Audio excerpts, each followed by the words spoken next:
Bradford City have once again been defeated today away from home, this time to last season's League 2 player final winners in AFC Wimbledon. If you do go on to enjoy today's video, please make sure to drop a like on there for me and subscribe to the channel as well. If you are new, can we try and hit 200 likes on today's video? And don't forget to get your thoughts in down in the comment section down below on today's defeat. Another really disappointing result and also performance as well. There's plenty of things to discuss in today's video, so let's get straight into it. Let's go back then to around 2:30 when this team was put out by Bradford City. Obviously, the game was delayed by half an hour because our team coach turned up late. Now, a lot of people are saying, well, this is on Rupp's fault for not paying for a hotel, all this sort of stuff. But I would like to think and would be pretty confident in saying Bradford City did stay in a hotel last night. I think anything over an hour and a half, I would assume that they will stay in the hotel on the night before. But obviously, traffic in London can be pretty crazy. I think there was some sort of rugby thing on, which obviously didn't help. But when the team came out, I think a lot of people looked at it and thought, wow, that's a lot of changes, considering we've just come off the back of the best performance of the season at home to Peterborough, and then a very good result at home to Stockport County, back-to-back clean sheets, and then you see 5 changes. We all understand that come full-time against Reading, we'll have played 5 games in 2 weeks, and the odd change here or there is needed. But coming off the back of 2 excellent results, to then make 5 changes, I think is ridiculous from Alexander. I'm going to say I think that he's got that one massively wrong, and obviously I'm recording this just after full time, so I've not had the benefit of listening to his post-match interview. He absolutely has to take accountability. It's all well and good saying, you know, in weeks gone by that we've had some tough fixtures away from home and we didn't quite get the rub of the green or whatever, and saying that, you know, not many teams would have gone away to Huddersfield and away to Lincoln and scored a lot of goals, you know, won the football matches. But when you're going away to AFC Wimbledon, with all due respect, you know, we're a team challenging for promotion. Wimbledon are a team that were, prior to this game, in some type of relegation battle. Some people might still argue that they are. You've kind of thrown the team, same like what we did against Mansfield, when we've got a few games in a short period of time. Come the 3rd game, we always just seem to make a load of changes and just throw it, like what we did away at Mansfield, where you bring in Byrne and Kelly and Kavanagh, you put Wright in the front 3, Humphreys as a lone striker. And the same thing's kind of happened here. Kieran Kelly, again, I don't think it was his worst performance in the world, but it's another game he started, another game we've lost, but also another game we've conceded 3 goals. It can't just be a coincidence. Paul Mullin hasn't played for a number of weeks and has hardly played really for Bradford City since coming in, and suddenly he's been given the task of being the main man. Louis Sibley, we've not seen him for about a month, not even included in a matchday squad. Boom, he's straight in for a start. Jackson, you know, he didn't play on Tuesday because he needed a bit of a rest. He comes in and starts this game, but then he's playing as a right attacking midfielder, then he's playing as a striker with Mullin, and we're just constantly chopping and changing the formation. The players can't build any long-term partnerships and connections because the team is constantly being chopped and changed. We're at the stage of the season now where if a player's body can't handle playing a few games in a row, and I'm not saying that Sarcevic at 33 years of age needs to play 90 minutes of every single game, but the facts are the facts. When he plays, we win. When he doesn't play, we lose. And it's becoming a big, big concern for us long-term, given that he's out of a contract with the club in the summer, and yeah, he might be here for next season, maybe the one after that. But what the hell are we going to do after that? Because we can't win without him. And especially away from home, it was the same last season. It's been the same for the majority of this season, bar the first 2 months. We're awful away from home under Graham Alexander. You could even say that happened in his first season where he took over from Kevin McDonald, who obviously took over from Mark Hughes. We've never been great away from home under Graham Alexander. Granted, he has done incredibly well to turn things around at home, at Valley Parade. We are outstanding. You know, we are the best home team in Europe, but away from home, we are dreadful, one of the worst teams probably, because it just feels like we're going to win every home game, lose every away game, and that's that. Onto the game itself then. Wimbledon took the lead after 11 minutes. Similar sort of time and similar sort of goal scorer in this fixture last season. James Tilley picks up the ball on the right hand side, puts in a left-footed in-swinging cross, and it just evades everybody and goes straight through into the back of the net. Absolutely awful defending. I think Till is more trying Brown rather than trying to head it away, because it's clearly a cross from Tilly. Sam Walker's reactions are very poor, and that's 1-0, and you're thinking, against Wimbledon, you can't give them cheap goals. They're going to shut up shop now. But they didn't really need to, because once again, we've created absolutely nothing away from home. We'll come on to the stats in a moment, but they make it 2-0 just before half-time. We have a free kick, which obviously doesn't beat the first man, cleared away by Wimbledon. We then have a throw-in. Metcalf takes it early. Lee Evans, under no real pressure, passes the ball straight out of play. From that throw-in, Hippolyte launches it down the pitch, and Marcus Brown's just in one-on-one with Sam Walker. Our defence is absolutely nowhere to be seen. It's another good finish from Marcus Brown, and at 2-0 at half-time, you're thinking, this is absolutely game over. We need to see 4 changes at the break. We got 2. One of them was enforced right at the end of the first half. Curtis Tilt flagged to the bench and was holding his right hamstring. Hopefully that's not the same one that he did against Doncaster, because that could be his season over. Happy that Baldwin came on, though. No idea why he was dropped. You don't need to be resting centre-halves. Come on. He's a central defender. He doesn't need a rest. Obviously, Poynton also comes on for Sibley. Again, Sibley's done absolutely nothing. Poynton, I thought, came on and had a good effect. We make another double change, bringing in Humphreys, who actually played on the left wing, or left 10, whatever you want to call it. And Wheatley also came on for Mullin. We'll come on to Wheatley in a moment, because I thought he was diabolical. And then just 4 minutes later, in the 67th minute, Matty Stevens makes it 3-0. Short corner taken from Wimbledon. Lee Evans can't adjust his body correctly.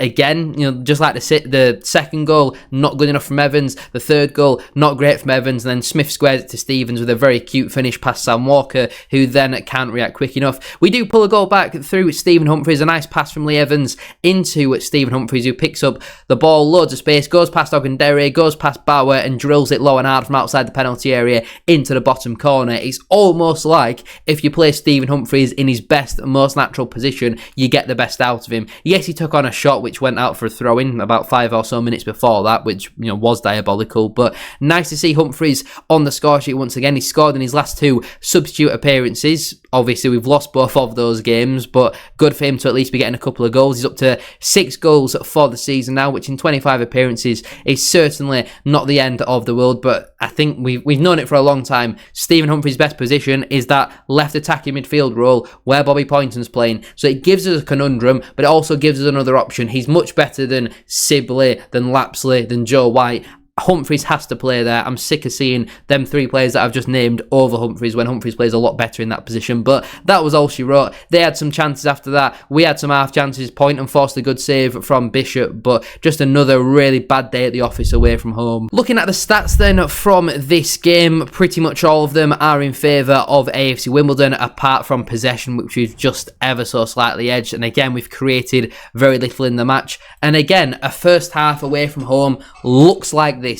How many times are we going to see this happen before we go, yeah, maybe we're actually not great away from home, however we set up, or whatever you want to call it. We're diabolical away from home. This isn't a coincidence now. I could maybe hold the argument that, yes, Huddersfield and Lincoln, they're tough places to go. First half, you're going to have to suck up a bit of pressure. We're playing against the relegation threat inside here. There's no two ways about it. This is absolutely pathetic for a promotion-chasing team away from home. And I don't want to take anything away from AFC Wimbledon, because they're a good side. They're effective at what they do. They've got some good players, so I want to make that very apparent. Credit to Wimbledon, they fully deserve the win, but this is Bradford City I'm talking about, and that is pathetic. Results for the large part around us didn't really go in our favour. Huddersfield won, Stockport won, Bolton only drew at home to Blackpool, but Lincoln won yet again, and we're now 13 points behind them. It was going to take a miracle for us to finish in that top 2 anyway, but there's absolutely no way we're doing that. Lincoln are definitely going to go on and get promoted. Cardiff did actually lose and held 5 goals against Plymouth. Cardiff have now conceded the same amount of goals as we have so far this campaign, but they've also scored an extra at 23. We're still 7 points above 7th position with a game in hand. Reading drew today. They conceded in the last minute against Port Vale, and we go to Reading away from home on Saturday. But again, it's an away game, so we're probably going to go on and lose that. It's a big win for Wimbledon. I'll quickly speak about them. They're now 8 points above the drop zone, having obviously not won since the beginning of the month when we obviously played against Luton Town. But just another very bad result for Bradford City. Going through each player individually then, Sam Walker, pretty poor game from him. Could have done better with the first goal. Could have maybe done better as well with the third goal. Distribution, not particularly great. Matt Pennington, not his best performance in a Bradford City shirt, but I don't really look at any of the goals and think that he should really be doing better. Kieran Kelly, Individually, I actually don't think he was that bad, but it is no coincidence that whenever he plays, we just don't win. You look at our best results and performances of the season, they all come when Kieran Kelly hasn't played. He's a League Two player at best. Curtis Till, again, not his best game in a Bradford City shirt, and obviously has gone off with an injury, which more than likely will rule him out for the rest of the season. Josh Nerfield, this is the complaint that I've had about him all season as well. Plays so well against Peterborough, was pretty average against Stockport, which I don't mind, because he then comes into this game against Wimbledon and just does absolutely nothing. Heavy touches, sloppy passes. I'm surprised that he lasted the full match, especially with Harrison Ashby sat on the bench. I thought Ibu Toure was pretty solid. Not really a lot to say about Toure. Lee Evans gets the assist for our goal, but the second and third goals I think he should be doing a little bit better with, especially the second one. It's a simple throw, and then again in possession. We saw it on Tuesday and we put that down to a bit of rustiness, but some really sloppy passes from Lee Evans, and I think Max Power will definitely be coming back in on Tuesday. Jensen Metcalfe, I thought again was Bradford City's best player. Not his best performance by a million miles whatsoever, but certainly the best of a very bad bunch. Paul Mullin offered absolutely nothing, just keeps falling over and diving, and you're just not really a Bradford City type of player, to be honest. Louis Sibley, again, done absolutely nothing. I literally couldn't tell you what he did. We actually playing first touch bingo. We got up till about the 45th minute where he actually decided to touch the ball or got involved in the play. He just does absolutely nothing. And again, you see George Lapsley on the bench on Tuesday, Louis Sibley not in the squad. Now you see Louis Sibley in the squad and George Lapsley not included. Again, it furthers my conspiracy that they actually are the same person. Caden Jackson, again, not a great performance from him, and I think in both of the away games he's played, he's not really done a right lot, but in the home games he plays very well, so it is a bit of a weird one. And then you go down to the substitutions, which obviously saw Poynton come on, and I thought had a good impact on the game. I like what I saw from Poynton. Baldwin came on, had some good moments, also had a couple of sloppy moments. He gave the corner away for the third goal, so certainly not his best performance in a Bradford City shirt, but again, far from his worst as well. Stephen Humphries, I like the impact that I saw from him on off the bench, and delighted to see him get another goal. His last two appearances that he's come on off the bench for, he scored in both of those. He seems to get his goals in batches more than anything, and again he's come on and played in that left wing position and done very well. And then we come on to Ethan Wheatley, who was awful, really, really bad. If he wasn't fouling people, he was stood offside, not really challenging for balls and duels, and I really didn't like what I saw from Ethan Wheatley. And I think when Will Swan comes back, I think Paul Mullin and Ethan Wheatley are really going to be challenging for that final spot on the bench if either of them are going to make it, because I think Jackson is probably his starter, then you've got Humphries and Swan to rotate between, but Wheatley and Mullin, they're just gradually getting worse and worse as each game they play does go by, and I've not been impressed with either of them whatsoever so far. To summarise then, it is yet another very bad result for Bradford City, but the performance again is the most frustrating thing.